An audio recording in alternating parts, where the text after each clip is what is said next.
Di awal film memperlihatkan polisi bernama Vic dan satu rekannya yang sedang berada di lobi hotel. Rupanya saat ini mereka akan menggerebek bos mafia barang haram yang diketahui sedang berada di hotel tersebut. Sebelum melakukan misi, atasan Vic memintanya agar berhati-hati karena lawan mereka kali ini adalah mafia terbesar di Asia yang bernama Tejo. Mendengar hal tersebut, Vic pun tidak takut sama sekali dan ia bersama rekannya langsung naik lift untuk memulai penggerebekan. Ketika Vic sampai di lantai atas dan baru saja ingin membuka pintu lift, tiba-tiba setelah itu Vic diserang oleh Tejo dari belakang dan membuat kacamata Vic terlepas. Akibat hal tersebut, penglihatan Vic menjadi buram yang membuat ia kewalahan oleh Tejo.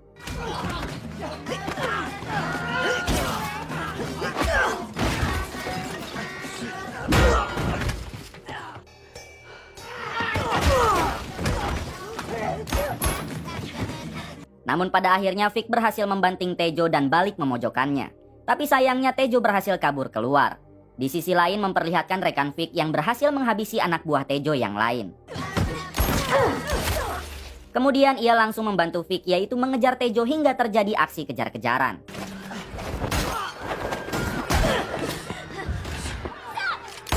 Tejo pun berhasil kabur keluar dan berbaur di tengah keramaian. Vic dan rekannya menjadi kesusahan mencari Tejo. Hingga tiba-tiba Tejo muncul dari belakang dan langsung menembak rekan Vic sampai membuatnya tewas. Melihat hal tersebut, Vic sebisa mungkin mengejar Tejo yang kembali kabur. Namun sayangnya ia tak berhasil dan misi pun dinyatakan gagal. 6 bulan kemudian kita diperkenalkan dengan supir taksi online bernama Stu.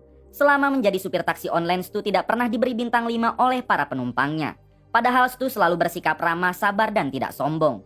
Namun anehnya setiap penumpang yang menaiki taksi Stu, setiap turun mereka pasti hanya memberikan bintang 1. Untungnya Stu selalu sabar dan tetap semangat menjalankan pekerjaannya itu. Adegan berpindah kepada Vic yang saat ini sedang melatih tembakannya. Semenjak berduel dengan Tejo 6 bulan yang lalu, penglihatan Vic menjadi terganggu. Bahkan latihan menembaknya kali ini tak satu pun yang tepat sasaran. Setelah itu Vic didatangi oleh atasannya yang baru bernama Anna. Di sini Anna meminta Vic agar menyerahkan kasus Tejo kepada agen federal saja. Namun Vic menolak karena ia sangat dendam kepada Tejo yang telah menghabisi rekannya dan Tejo juga telah membuat penglihatan Vic menjadi tidak normal. Vic berjanji akan terus berusaha menangkap Tejo karena saat ini ia sudah berhasil mengumpulkan data-data detail tentang Tejo.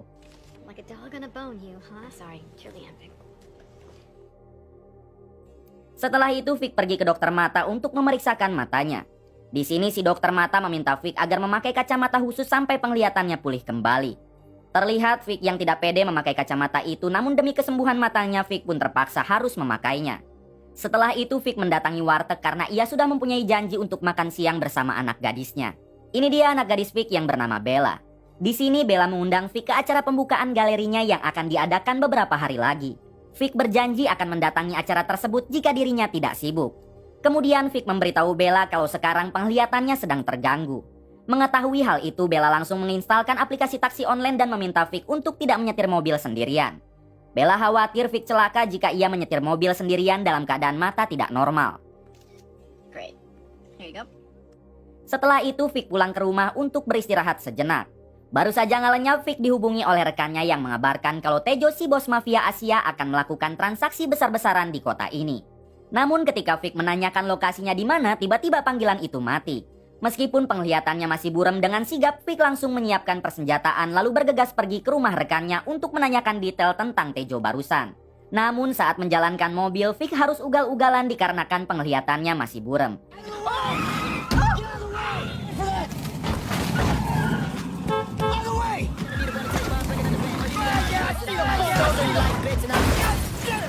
Kemudian Stu hampir menabrak mobil Vic yang ugal-ugalan dan membuat kepala penumpangnya kejedot kaca mobil. Akibat hal tersebut lagi-lagi Stu mendapat bintang 1. Karena mobilnya sudah tak mungkin bisa dipakai, akhirnya Vic memesan taksi online. Kebetulan sekali Stu tak jauh dari sana sehingga pesanan Vic masuk ke dalam orderan Stu. Pada akhirnya Vic menaiki mobil Stu lalu ia meminta Stu agar mengantarkan ke rumah rekannya, yaitu untuk menanyakan lebih detail lagi tentang Tejo si bos mafia. So can we rewind real quick? Official police business? Di tengah perjalanan Vic membuang kacamatanya karena merasa tidak pede. Ditambah saat ini penglihatan Vic sudah sedikit membaik. Sesampainya di tujuan, Vic meminta Stu agar menunggu. Sementara dirinya akan masuk ke dalam untuk menemui rekannya. Sambil menunggu, Vic Stu menyempatkan menghubungi pacarnya dengan menggunakan panggilan video. Di sini si pacar meminta Stu agar segera menemuinya, dikarenakan mereka sudah lama tak bertemu. Namun Stu yang masih dalam pekerjaan, ia pun berjanji akan langsung menemuinya jika pekerjaan ini sudah selesai. He goes to the bathroom. I obviously immediately look at his phone. Okay, I'm hanging up. No. Oh, she's gone. Di sisi lain memperlihatkan Vic yang menemukan rekannya sudah dalam keadaan tewas. Kemudian Vic membuka ponsel rekannya dan mendapat pesan kalau Vic harus pergi ke bar untuk menemui adik si rekan. Dengan cepat Vic langsung kembali ke mobil lalu meminta Stu agar segera pergi ke bar. Hold on, I'm gonna bang a Yui here real quick. That's funny. And abort. Sesampainya di sana Vic langsung menemui adik rekannya dan memberitahu kalau saat ini si rekan telah tewas. Kemudian Vic juga menanyakan informasi tentang Tejo. Karena ia sempat membuka ponsel mendiang si rekan dan mendapat pesan kalau Vic harus menemui adiknya untuk menanyakan keberadaan Tejo. Pada akhirnya si adik itu meminta Vic agar mendatangi saja seseorang bernama Forte yang tinggal di ujung jalan tak jauh dari tempat ini. Dengan sigap Vic langsung pergi ke mobil dan meminta Stu agar kembali mengantarkannya untuk menemui Forte. Di sini Stu sempat menolak karena ia harus bertemu dengan pacarnya. Namun Vic mengancam kalau dirinya bisa mengeluarkan Stu dari pekerjaannya jika Stu menolak permintaan seorang penumpang. Pada akhirnya Stu pun nurut dan langsung menuju ke rumah Forte. Sesampainya di sana Vic turun sembari mengambil kunci mobil Stu karena ia takut kalau Stu akan kabur. Kemudian Vic masuk ke dalam dan langsung menodong semua orang yang ada di sana. Vic bertanya siapakah di antara kalian yang bernama Forte. Awalnya mereka semua tidak ada yang mau mengaku. Namun tiba-tiba datang seekor anjing yang langsung memuntahkan satu plastik barang haram. Ternyata sebelum Vic masuk ke dalam, mereka telah memasukkan barang haram itu ke mulut anjingnya. Menyadari hal tersebut, Vic langsung membogem satu di antara mereka dan menanyakan lagi siapa yang bernama Forte. Pada akhirnya mereka memberitahu kalau Forte adalah orang yang ada di hadapan Vic. Setelah itu Vic membawa Forte ke dalam mobil untuk diinterogasi. Kemudian Vic menitipkan Forte kepada Stu karena dirinya akan kembali masuk ke dalam untuk membawa anjing yang tadi. You okay, buddy? You okay? Setelah Vic kembali ke dalam, Forte mencoba kabur dengan memecahkan kaca mobil. Terlihat Stu yang panik dan ia juga tidak ingin mobilnya rusak. Stu pun memberanikan diri mengambil pistol dari kantong Vic lalu menembakkannya ke kaki Forte. Akibat hal itu Forte menjadi tak sadarkan diri. Kemudian Vic datang dan mereka langsung membawa Forte ke rumah sakit terdekat. Sesampainya di sana, Forte langsung ditangani oleh dokter untuk mengeluarkan peluru yang ada di kakinya. Setelah Forte sadar, Vic langsung menanyakan apakah dirinya tahu tentang transaksi barang haram yang akan dilakukan oleh Tejo si bos mafia. Sayangnya Forte tidak mau memberikan informasi terkait hal itu.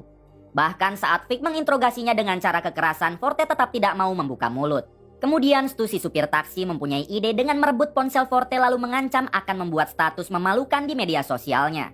Mendengar hal tersebut, Forte pun meminta Stu agar tidak melakukan hal itu dan ia berjanji akan memberikan informasi tentang Tejo.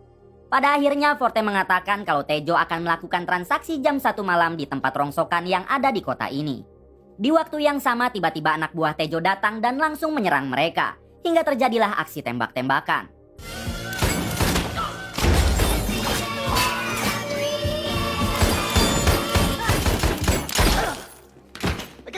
Pada akhirnya Vic berhasil menghabisi semua anak buah Tejo yang tiba-tiba menyerangnya. Kemudian Vic mengambil ponsel salah satu anak buah Tejo dan mengirim pesan kepadanya.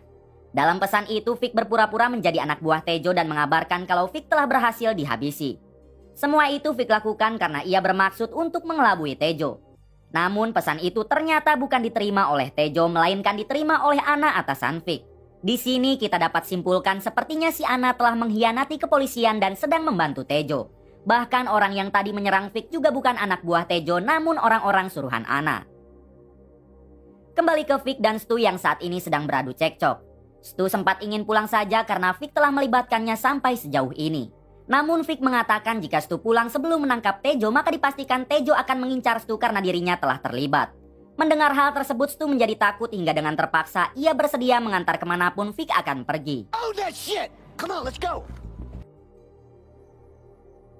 Malam harinya Vic dan Stu menyempatkan untuk menghadiri acara pembukaan galeri Bella anaknya.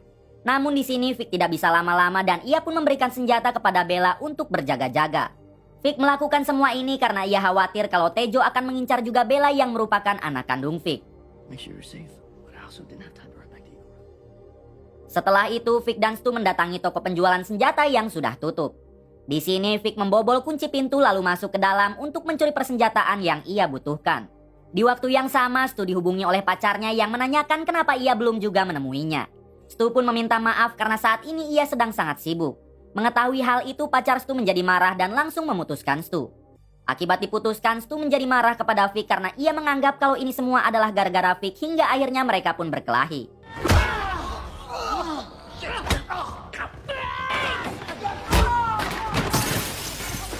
You live your life the way...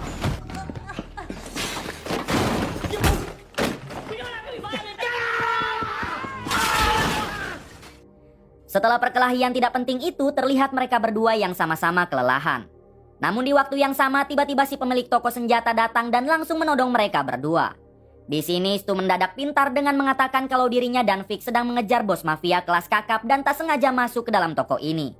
Untungnya si pemilik toko pun percaya lalu melepaskan Vic dan Stu begitu saja. Kemudian Vic dan Stu bergegas pergi untuk mendatangi lokasi transaksi yang akan dilakukan oleh Tejo. Ah, shit. Di tengah perjalanan, Stu memberi saran kepada Vic kalau sebaiknya Vic meminta bantuan kepada rekan polisinya agar tidak bergerak sendirian. Merasa saran dari Stu ada benarnya juga, Vic langsung menghubungi Anna untuk meminta bantuan. Diberitahu kalau sampai saat ini Vic belum mengetahui tentang Anna yang telah berkhianat. Sesampainya di tempat transaksi, Vic berterima kasih kepada Stu dan mengizinkan Stu jika ingin pergi sekarang. Vic berjanji akan membayar semua ongkos taksi online-nya jika misinya sudah berhasil. Pada akhirnya Stu pun pergi karena ia juga sudah sangat kelelahan. Goodbye. Saat di perjalanan akan pulang, tak sengaja Stu melihat satu mobil mencurigakan yang mengarah ke lokasi transaksi. Stu pun memilih untuk putar balik lalu mengikuti mobil tersebut. Benar saja, ternyata di dalam mobil itu adalah Anna, si atasan Vic yang berkhianat, dan ia langsung menembak Vic sampai membuatnya tersungkur.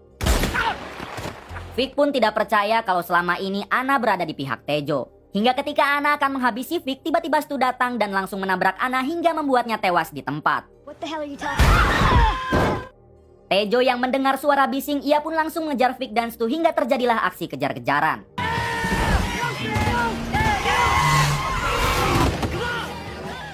Di tengah pengejaran, penglihatan Vic yang sudah kembali normal, ia pun berhasil menembak salah satu mobil anak buah Tejo sampai terguling. Namun sayangnya mobil Stu belum dicas sehingga mobilnya menjadi mogok. Tejo yang melihat hal tersebut, ia pun langsung menabrak mobil Stu hingga terpental sangat jauh.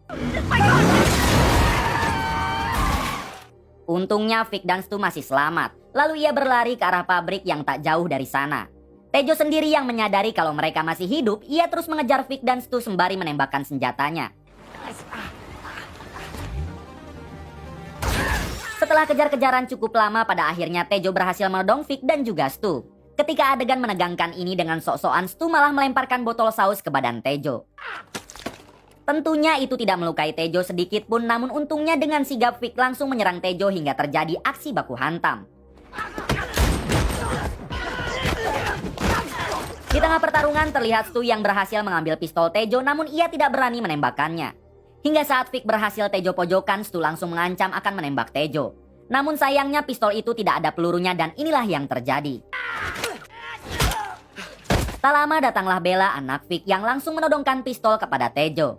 Namun dengan mudah Tejo dapat merebut pistol itu dan membalikan keadaan. Hingga ketika Tejo menembakkan pistol tersebut ke Bella, dengan cepat Stu melindungi Bella sehingga tembakannya mengenai tubuh Stu. Melihat hal itu, Vic menjadi murka dan langsung mencekik Tejo. Di sini Vic sangat ingin menghabisi Tejo, namun Bella melarangnya karena pihak kepolisian menginginkan Tejo dalam keadaan hidup. Tak lama kemudian polisi dari kantor pusat mulai berdatangan dan langsung mengamankan Tejo. Beberapa hari kemudian memperlihatkan Vic dan Stu yang sedang dirawat di rumah sakit. Terlihat juga di sana ada Bella yang sedang menemani ayahnya.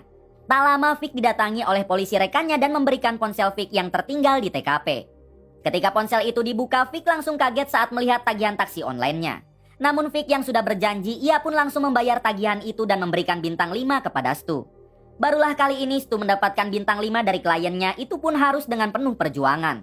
Di sini Vic sekali lagi berterima kasih kepada Stu karena ia telah mau membantunya dan juga menyelamatkan nyawa Bella, anaknya. 5 stars.